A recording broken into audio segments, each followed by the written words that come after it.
एक महाराष्ट्र में कृष्णा नदी के तीर पर करहाड नामक एक गांव है।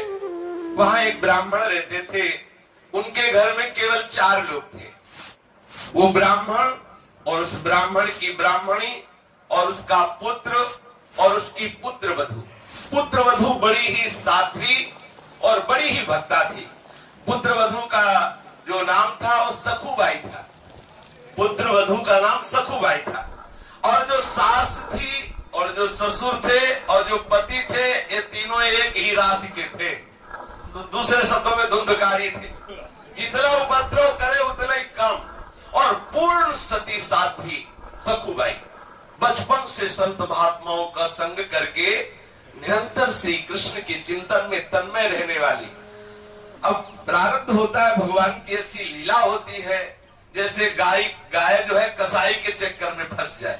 ऐसे वो साध्वी सखुबाई का ब्याह ऐसे परिवार में हुआ जहां ससुर भी दुष्ट स्वभाव वाला और सास जब तक सखुबाई के 2-4 थप्पड़ लगा के बाल खींच के सैकड़ों गालियां ना दे दे तो उसको राजभोग पचता नहीं था। और रात्रि में जब तक पैर दबवा के 2-4 गालियां दे के 1-2 लात न जमा दे तब तक सहन नहीं होता था। ऐसा उसका स्वभाव था। देखो, ये भक्त का जीवन है। लेकिन कभी सखुबाई ने कभी किसी के पास जाके या पड़ोस में कभी किसी से नहीं बोला। अगर पति के सामने आंसू बहा के कुछ बोलने का अवसर भी मिले और अगर कभी एक बोले तो पति उल्टा और 4 थप्पड़ मारे, गालियां दे। क्योंकि जैसे माँ जैसे पिता वैसे ही वो बेटा। सखुबाई को बहुत कष्ट दिया जाता। लेकिन बलिहारी सखुबाई की भक्ति की कि एक क्षण के लिए भी कभी वो भगवत विस्मरण नहीं होने देती। ये देखो, और कभी ये नहीं कि सास से द्वेष करे, पति से द्वेष करे या ससुर से द्वेष करे, कभी ऐसा नहीं। जो उपासक प्रेम रस को प्राप्त करना चाहता है, भगवत साक्षात्कार करना चाहता है, इन भक्तों से शिक्षा ले।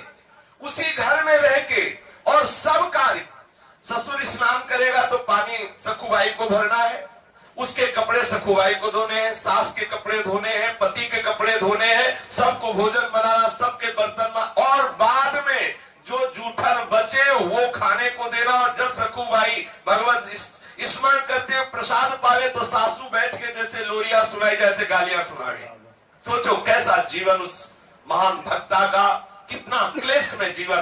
पर कभी कठोर वचन भी उसने सास से नहीं बोले, कभी भी कठोर वचन नहीं बोली। ये बड़े आश्चर्य की बात। बोलो, अपने 1 घंटे कोई ऐसे रहने को मिले तो क्या लगेगा? प्रभु से शिकायत करने लगेंगे कि आपकी हम भक्ति करते हैं, कैसे लोगों के बीच में पूरा जीवन वही निर्वाह करना, रात दिन, और उनकी सेवा करनी, पिटना है, गालियां खानी, फिर भी उनसे कठोर वचन नहीं और प्रभु से कोई शिकायत नहीं। धन्य है ऐसी भक्ति को।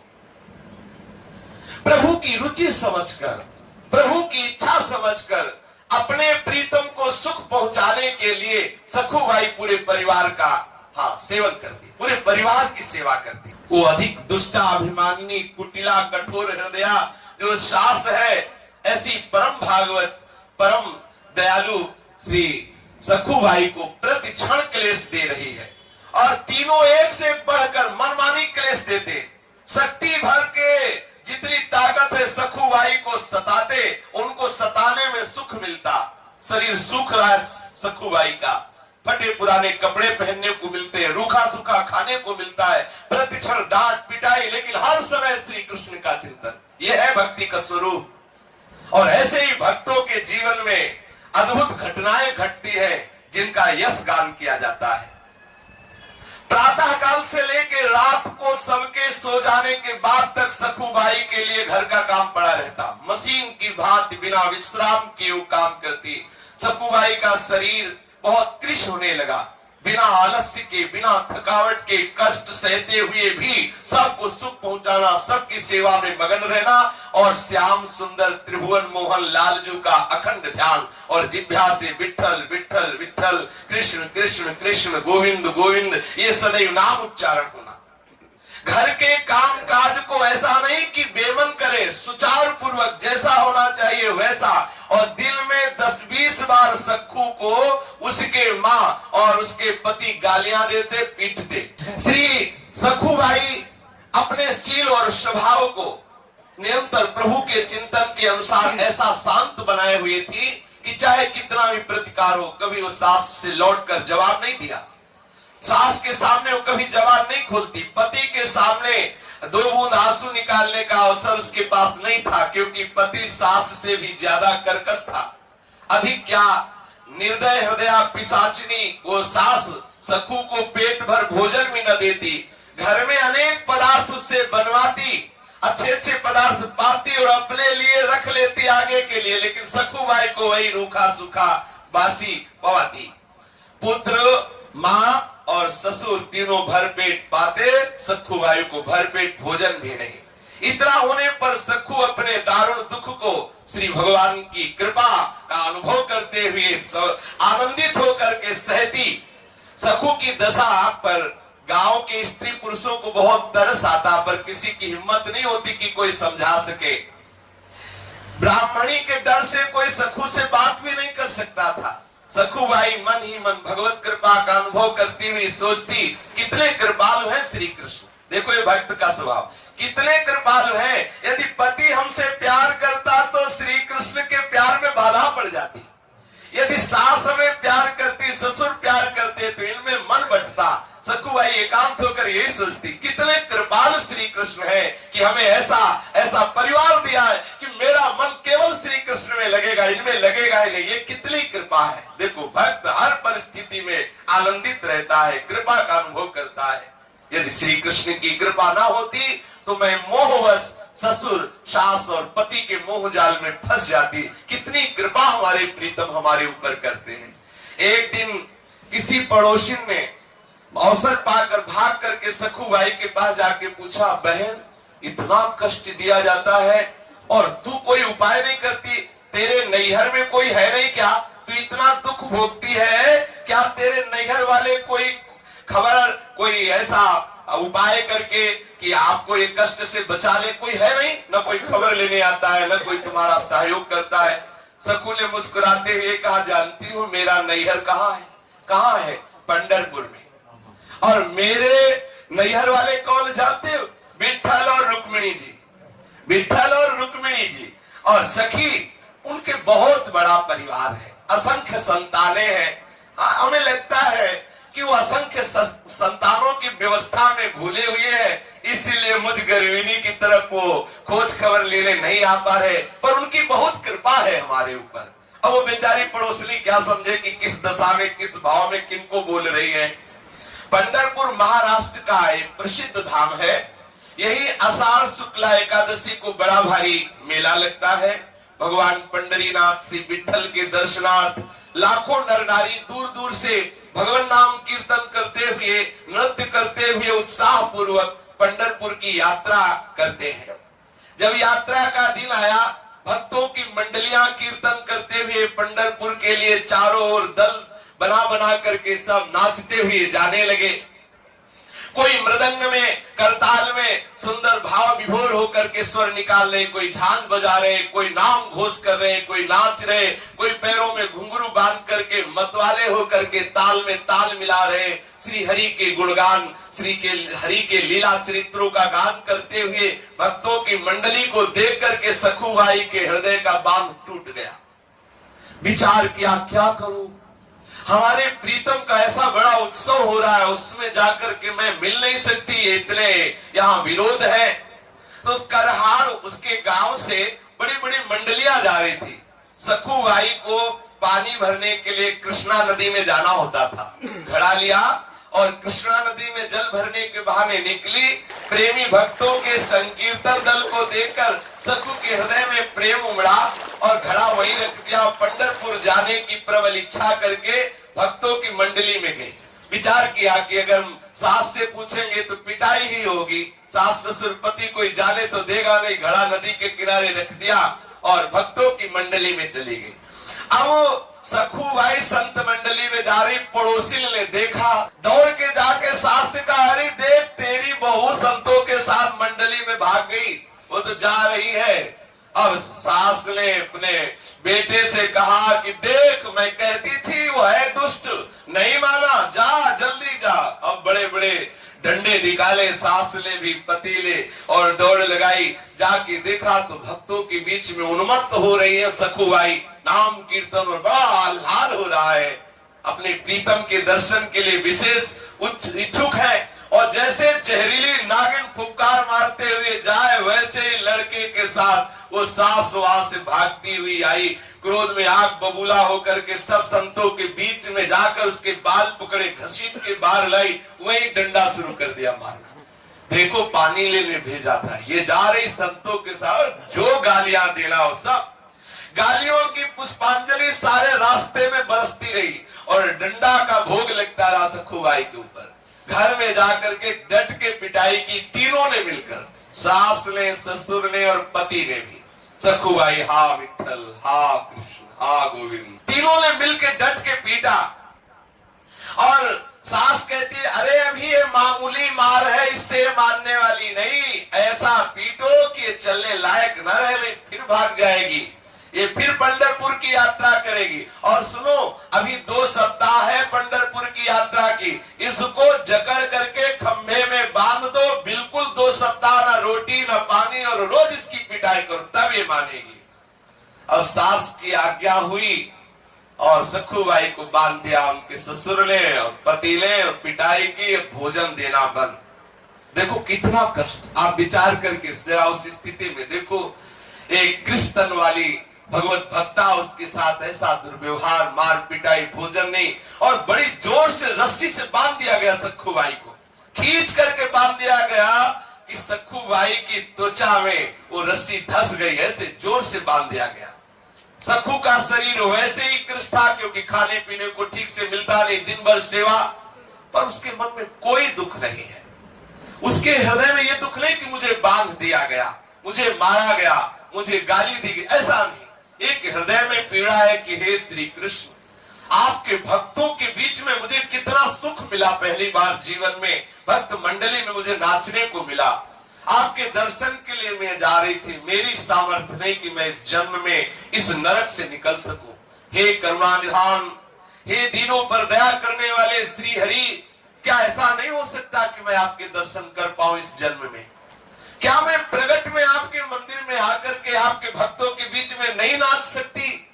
हे मेरे जीवन धन, आपके लिए दुर्लभ क्या है, आप सब कुछ कर सकते हो। सखुबाई आंसू बहाते हुए, हे कृष्णचंद्र, हे गोपाल, आज मैं तेरे हाथ बिक गई। प्यारे मोर मुकुट धारण करने वाले, वैजंती माला धारण करने वाले, हे पीतांबरधारी, दीन जान करके कुछ ऐसा उपाय करो कि मैं आपके दर्शन कर सकूं। मैं बहुत पतित हूँ, दीन हूँ, अधम हूँ, मेरी सामर्थ्य नहीं मैं आप तक आ सकूं।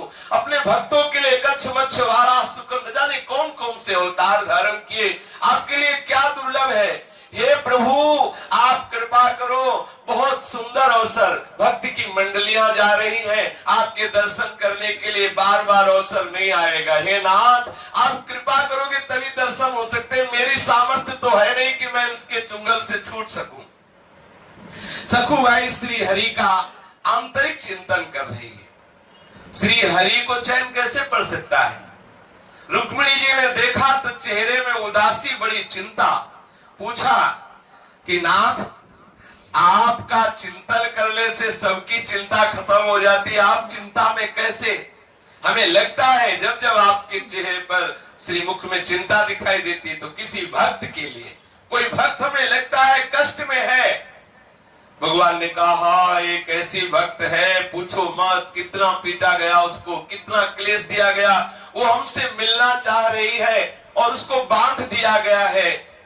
आर्त पुकार से मेरा हृदय जल रहा है, सखुबाई मुझे पुकार रही है। रुक्मिणी जी से कहा देखो मुझे थोड़ा समय लगेगा, ये ऐसा भक्त नहीं कि जाके दर्शन दे के आ जाऊं, थोड़ी समस्या लगेगी, थोड़ा विरह तुम्हें सहना पड़ेगा, इसीलिए मैं तुम्हारे सामने चिंता व्यक्त की, नहीं तो तत्काल अंतर ध्यान हो जाता है। पूरा रहस्य नहीं बताएंगे, थोड़े दिन के लिए तुमको विरह सहना पड़ेगा, क्योंकि ये भक्त ऐसा नहीं कि जाके दर्शन दिया और लौट के आ गए, हमें वहां रहना पड़ेगा कुछ दिन, तभी बात बनेगी। रुक्मिणी जी से ऐसा कहा और प्रभु तत्काल जाग गए। सखुबाई के समीप जो बंधी हुई है रस्सी से, न भोजन दिया जा रहा है, ऊपर से गालियां दी जा रही, पिटाई की जा रही है। सोचो कितना कष्ट, आप विचार भी नहीं कर सकते कि कितना कष्ट होगा। ये है प्रेम का स्वरूप। आंखों से अश्रु और प्रभु के ध्यान में निमग्न। इतने में सामने से देखा एक सुंदर नवयुवती है और कह रही, सखू भाई तुमको पंढरपुर जाने की बहुत चाह थी। ये वही है जो अभी रुक्मिणी जी से बात करके आ रहे हैं। इनको रखने में कोई भी रूप क्या देर लगता है क्या? बहुत सुंदर नवयुवती का रूप रखा और बोले प्रभु सखू भाई, मैंने सुना तुम पंढरपुर जाना चाहती हो, तो सुनो चलोगी हमारे साथ पंढरपुर? सखू भाई ने एकदम आंख खोली, देखा कि कोई प्यार से हमें बोले, यहाँ तो गालियां और डंडा चल रहे हैं। देखा और कहा, सखी मुझ पापिनी के भाग्य में ऐसा कहा कि मैं भक्त मंडली के साथ पंढरपुर जाऊं। तुम देख तो रही हो मेरी दशा। स्त्री रूपी श्री ठाकुर जी ने कहा, भाई तुम जानती नहीं हो, मैं तुम्हें बहुत समय से जानती हूँ, तुम हमारी बहुत प्रिय सखी हो। तुम भले हमें ना पहचानो, मैं जानती हूँ, तुम्हें बहुत जानती हूँ। उदास मत हो, जिसकी मैं सखी होती हूँ उसको कभी उदास मैं नहीं देख सकती। सखू भाई क्या समझे कि ये कौन से है, प्रभु कौन सा रूप धारण करने वाले है। देखो मैं तुम्हें छोड़ती हूँ और तुम भागो और जाओ मंडली के साथ। बोले हमारे सास भी पकड़ लेगी। बोले बिल्कुल नहीं, इसकी तो तुम चिंता ही मत करो। जल्दी जल्दी सखू भाई को, जो ठाकुर जी युवती रूप में गए थे, छोड़ दिया। सखू भाई को छोड़ा तो सखू भाई निकली और आप सखू भाई होकर रस्सी में बंध गए। आप ठाकुर जी सखू भाई का रूप धारण किया और सखू भाई के बदले में आप जैसे सखू भाई बंधी थी वैसे ही बंध गए ठाकुर जी। देखो कितनी सामर्थ है इनकी। लेकिन अगर भक्त इनके लिए बंधता है तो भक्ति के लिए बंध सकते हैं, ये दिखा रहे हैं प्रभु। अब ऐसा नहीं कि सखू भाई की पिटाई होती थी, इनकी पिटाई नहीं होती, इनकी भी हो रही, क्योंकि उनको तो पता ही नहीं है ना कि भगवान है। भगवान सखू भाई के रूप में बंध गए, प्रेम पास में बंधे हुए ठाकुर जी। जैसा रूप सखू भाई का, जैसा पतला शरीर, जैसे कपड़े, जैसे बंधी थी बिल्कुल वैसे बंध गए। जिनका नाम स्मरण करने से माया का वो बंधन टूट जाता है, जो बड़े बड़े योगियों के लिए छोड़ना दुर्लभ है, वही सच्चिदानंद भगवान अपने भक्ति के लिए एक साधारण स्त्री की तरह बंध गए अपनी भक्ता सखूबाई के लिए। अब सखूबाई बड़े आनंदित होकर के भागी, वहां तो भक्तों की मंडलियां जा रही थी, भक्त मंडली में कीर्तन करते हुए वो श्री ठाकुर जी के दर्शन के लिए। सखूबाई बने जगन्नाथ, समस्त लोगों का पोषण करने वाले श्री विठ्ठल भगवान उसी में बंद। अब निर्दयी सास आती है और जाएगी पंढरपुर, और 2-4 चाटे ठाकुर जी चुपचाप चाटे खा रहे हैं। सर्व सामर्थ, ये कोई न समझे कि ठाकुर जी के होकर के भक्त पीट रहे तो भक्त के होकर प्रभु भी पीट रहे। देख लो, सखुबाई की जगह ठाकुर जी बने, सास आती गालियां देती, थप्पड़ मारती है, ससुर आता है वो गालियां देती। अब आई लाइफ में कई दिन हो गए, भोजन नहीं मिला, पानी नहीं मिला, रोज पिटाई। अखिल लोग सामर्थशाली प्रभु पीट रहे लेकिन कुछ बोल नहीं रहे। सखुबाई की तरह प्रभु सुशीला वधू की तरह आंसू बहाते हैं। 15 दिन बीत गए बंधे बंधे, जहां रोज बाल भोग और राज भोग और शयन भोग, वहां कोई भोग नहीं, रोज डंडा और गालियां खा रहे हैं। सास ससुर का मन इतने पर भी नहीं पसीजा, परंतु सखुबाई के पति के मन में विचार आया कि पूरे 2 सप्ताह हो गए, एक बूंद जल नहीं, कोई भी एक कण अन्न नहीं दिया गया। कहीं ऐसा न हो कि मेरी पत्नी बंधे बंधे मर जाए तो हमको हमारा दोबारा ब्याह तो होगा नहीं, क्योंकि पूरा गांव नगर जानता है कि हम कितने सभ्य हैं। इसलिए सोच, अब वो सखुबाई के ऊपर दया नहीं, अपनी गृहस्थी के लिए उसने सोचा कि सखुबाई को कुछ खिलाना पिलाना। हमें तो लगता है कि इनको राह ले गया तो पति के हृदय में प्रेरणा कर दी, यार इतने दिन हो गए, पानी भी नहीं मिला तो इसी बाले पिलाओ आके। अब उसका पति बहुत प्यार करके गया और जो ठाकुर जी सखुबाई बने हुए बंधे थे, ठाकुर जी के समीप जाकर के उसने दुलार किया और सखु रूपी भगवान के मुख पे हाथ फिरता हुआ कह रहा, तुम्हें बहुत कष्ट दिया गया, बहुत क्रूरता तुम्हारे ऊपर की गई, सारे बंधन खोला और एकांत में ले जाकर बहुत प्यार किया, सुंदर जल पिलाया, भोजन पाया और कह रहा है कि देखो अब मैं क्या करूं, मेरे माता पिता इतने, ये आज तो दया की बात आ रही ना, वो इन्हीं के लिए यार, सखुबाई के ऊपर कभी नहीं आई दया, ये तो ठाकुर जी लीला बिहारी है। ऐसा भवबंधन का नाश करने वाले अनंत आनंद के समुद्र। ठाकुर जी ठीक एक पतिव्रता की तरह ही चेष्टा कर रहे सखुबाई के पति से। ऐसा नहीं कि कोई भगवत्ता प्रकट करे, जैसे जैसे वो प्यार दिखाए वैसे हाथ जोड़े, बिल्कुल जैसे सखुबाई वैसे ही नम्रता से। प्रभु ने सोचा कि यदि मैं जरा सी भी कोई चेष्टा बदलूंगा तो हमारे भक्ति में बाधा पड़ जाएगी। क्या जो सखुबाई हमारे प्रेम में मगन होकर जा रही है उसके प्रेम में बाधा हो जाएगी। इसलिए भक्त के जीवन में जो भक्ति का अद्भुत उन्माद है उसमें बाधा न पड़े। ठाकुर जी के वो गाल में हाथ फेर रहा है तो समस्त लोग चूड़ामणि प्रभु वैसे भी सह रहे, चुप है, पास है। अब वो कह रहा देखो हम तुमको खोल के लाए, हमारे पैर दाबो। तो सखुबाई बोले हुए ठाकुर जी धीरे धीरे उसके पैर दाब रहे। आप देख लो हमारे प्रभु का प्यार, देखो कितना प्यार करते हैं अपने जनों से। पग चापू और सेज बिछाऊं, नौकर बनूं हजाम, हाकू बैल बनो गडवारो, बिना तनख्वाह रथवान, यही तो मेरे मन में ठनी, भगत मेरे मुकुटमणि। पति की आज्ञा के अनुसार सखुबाई रूपी श्री भगवान ने स्नान किया, सुंदर रसोई बनाई और सास ससुर को पवाया।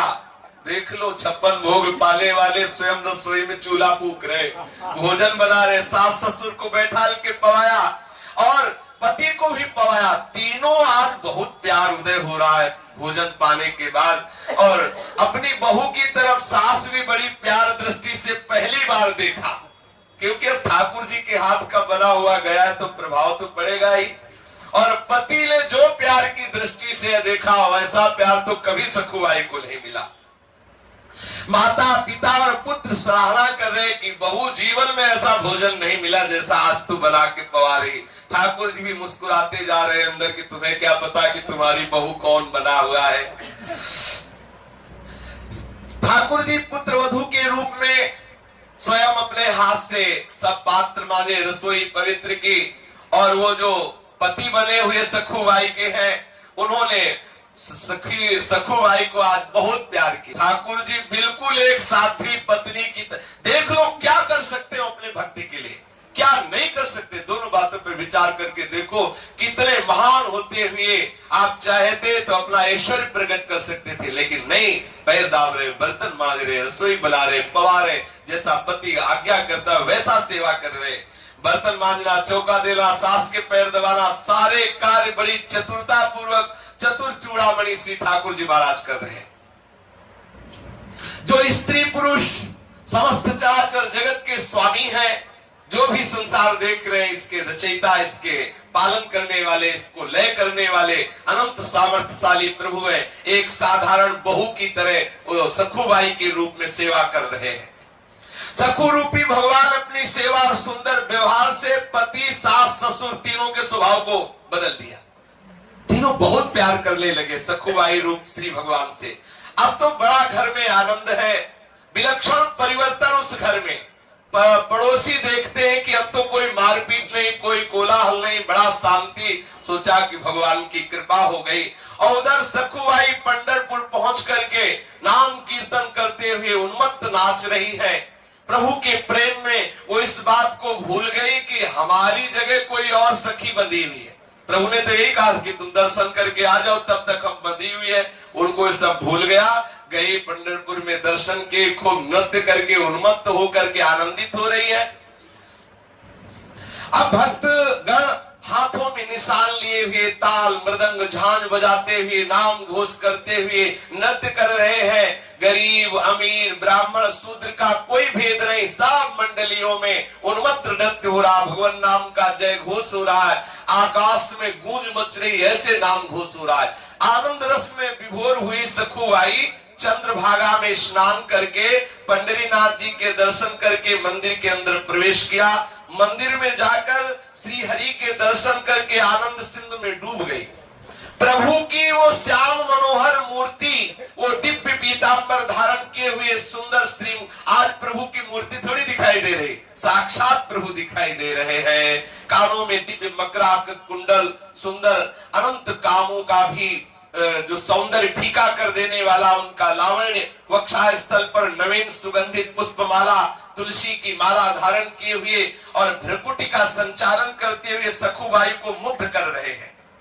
त्रिताप सदा के लिए जिनके नाम स्मरण करने से ही शांत हो जाता है, उनका रूप देख करके सखुबाई सुध बुध भूल गई। ऐसा मन लगा कि उसने प्रभु के सामने प्रतिज्ञा कर ली कि जब तक इस शरीर में प्राण रहेंगे मैं पंढरपुर की सीमा के बाहर नहीं जाऊंगी। और उधर ठाकुर जी बंधे हुए, जो छोड़ा था सखुबाई को, जो बंधे हुए थे, वो खोल करके वहां बहु रूप में चौका लीप रहे, बर्तन मांज रहे, रसोई बनिया कर रहे। यहाँ सखुबाई ने प्रण कर लिया, जब तक शरीर में प्राण रहेंगे मैं पंढरपुर को नहीं छोड़ूंगी, सीमा के बाहर नहीं जाऊंगी। उसे क्या पता कि मेरे बदले में आप पंडरीनाथ ही वहां बंधे हुए हैं। प्रेम मुग्धा सखुबाई पांडुरंग के ध्यान में संलग्न हो गई। अंत में अष्ट सात्विक भाव में अंतिम भाव का उदय हुआ, जिसमें सखुबाई के प्राण इस शरीर को छोड़कर निकल गए। सखुबाई के सामने वो स्वरूप प्रकट हुआ कि सखुबाई विह्वल विकल हो गई और भगवान के सौंदर्य के दर्शन में इतना मुक्त हो गई कि उसके प्राण छूट गए। अब दैव संयोग से यात्रा करने को आए हुए करहार के निकटवर्ती किवल नामक गांव का एक ब्राह्मण उस मंडली में आया हुआ था। उसने सखुबाई की लाश को देखा कि सखुबाई तो पधार गई, साथियों को बुलाया और सबने मिलकर के सखुबाई के शरीर की अंत्येष्टि क्रिया की, अंत्येष्टि संस्कार किया। और इधर रुक्मिणी जी ने विचार किया कि खूब रही बात, हमसे तो कह के गए कि कुछ ही दिनों में आ रहे हो, आज तक वापस नहीं आए। फिर ध्यान दे के देखा कि जिसके लिए गए उसने तो शरीर छोड़ दिया, शरीर का संस्कार भी हो गया। अब हमारे प्रभु को तो बहुबल के वहां रहना ही पड़ेगा। अब रुक्मिणी जी को बड़ी चिंता हुई, विचार किया रुक्मिणी जी ने, फिर स्मशान पहुंची, सखुबाई की जो राख वगैरह थोड़ी मोटी हड्डी वगैरह थी उनको एकत्रित किया और प्रेम दृष्टि से देखा तो सखुबाई जीवित हो गई। अब महामाया है, महाशक्ति, इनके लिए क्या, माया देवी के प्रताप से एक क्षण में समस्त ब्रह्मांडों की रचना हो जाती है। आदि शक्ति जय जग उपजाया, एक क्षण में सृष्टि का सृजन करने वाली, उनके लिए सखुबाई को जिंदा कर देना क्या कोई आश्चर्य की बात। सखुबाई जीवित हो गई। सखुबाई को ऐसा लगा जैसे मैं कोई गाढ़ निद्रा में सो गई थी और जग गई।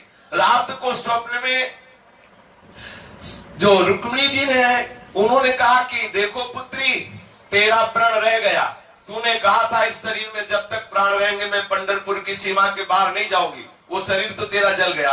अब मैंने दूसरा तेरे को शरीर दिया है सखुबाई के रूप में, लेकिन तेरा भी प्रण पूरा हो गया क्योंकि पहले वाला शरीर जल गया। अब ये दूसरा जो दे दिया है तू सीधे लौट के जाओ, हमारे प्रीतम तेरे रूप में वहां है, उनको छोड़ तू जाके वहां रहे। आदेश पा करके सखुबाई ने प्रणाम किया और आनंद मगन होकर के, अब वो बात थोड़ी है, अब तो चिदानंद में भाव में निमग्न है। 2 दिन में यात्रियों के साथ करहार लौट के आई। सखु का आना जान करके सखु वेशधारी भगवान पंडरीनाथ जो वहां बहु रूप में थे, उन्होंने सोचा गड़बड़ हो जाएगा। ठाकुर जी ने तत्काल सास से कहा कि हम पानी लेने जा रही है, और घड़ा लिया, घाट पर आई और पूर्व परिचित सखी का वेश धारण करके सखुबाई से मिली, जो सखुबाई आ रही थी। उन्हें देखते ही सखुबाई को सारी बातें याद आ गई, दौड़ करके हृदय से लगाया और बोले, सखी तेरी कृपा से मुझे पंढरपुर में जाने को मिला, मुझे मेरे ठाकुर के दर्शन हुए, चरणों को पकड़ लिया। बहन तुम्हें बहुत कष्ट भोगना पड़ा होगा मेरी जगह। ठाकुर जी ने कहा कि तुम चिंता मत करो, तुम सुखी हो गई ना? बोले हाँ। बोले अब चिंता की बात नहीं है, मुझे कोई कष्ट नहीं हुआ, यदि तुम्हें सुख मिला तो हर कष्ट हमारे लिए सुखमय है। तू ये घड़ा ले, इसमें जल भर और तू जा। अब सखुबाई ने घड़ा भरा, जल लेकर के गई। ठाकुर जी अंतर ध्यान हो गए। सखुबाई घड़ा उठाकर घर पहुंची और स्वाभाविक अपने काम में लग गई। सास ससुर और स्वामी के बदले हुए स्वभाव को देखकर बड़ा आश्चर्य हो रहा सखुबाई को कि इतना प्यार मिल रहा है।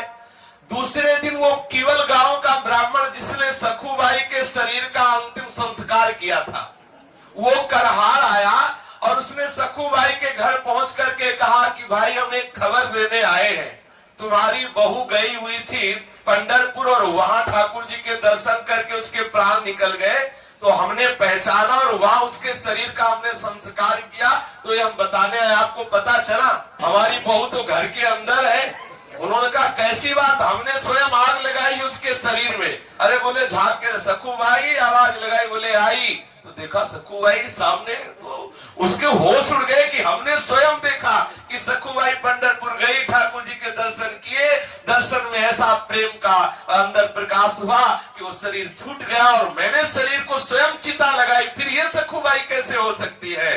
आश्चर्य का पार नहीं रहा। उस सखू के ससुर को बाहर बुलाकर कहने लगा तुम्हारी बहू तो पंढरपुर में मर गई, हम जला के आ रहे, तुम विश्वास करो हमें लगता है ये प्रेत होकर के आ गई है।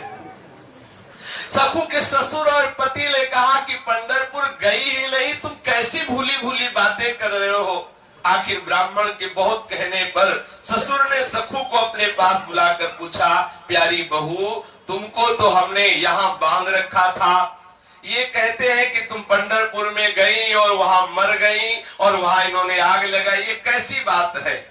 सखू ने कहा कि प्रभु बात ये जो कह रहे हैं सत्य बात कह रहे हैं। सखू भाई ने कहा ये जो कह रहे हैं बिल्कुल सत्य कह रहे हैं। जिस समय आपने मुझे बांध रखा था उसी समय कोई स्त्री आई थी, नवयुवती, और मेरी सहायता की, मुझे खोल दिया, मैं भक्तों के साथ पंढरपुर गई और वो यहाँ बंधी रही, मुझे तो वहां भेज दिया और स्वयं आपका वो नाना प्रकार का जो प्रतिकूल व्यवहार सहती रही। मैं पंढरपुर जरूर गई थी, वहां एक दिन मुझे बेहोशी भी हुई, पीछे मुझे मालूम हुआ कि मैं मर गई थी, मेरे शरीर को जलाया गया, पर रुक्मिणी जी ने मुझे पुनः जिला दिया और लौटाया मुझे।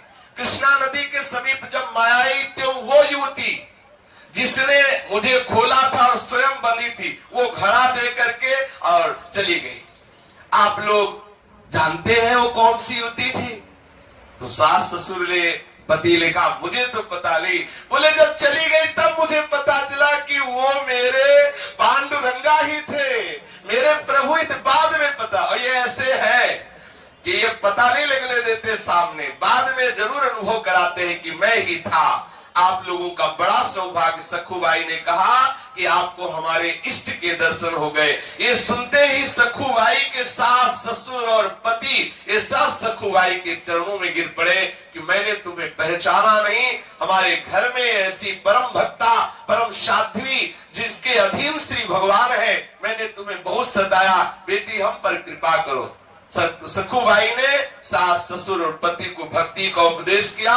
तीनों भजन परायण होकर सखूबाई की कृपा से भगवत धाम को प्राप्त हुए।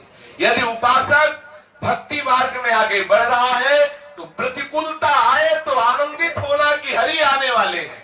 जब जब प्रतिकूलता जिस भक्त के जीवन में आई तो भगवान का एक ऐसा अवतार हुआ जो न पुराणों में लिखा है न शास्त्रों में लिखा है।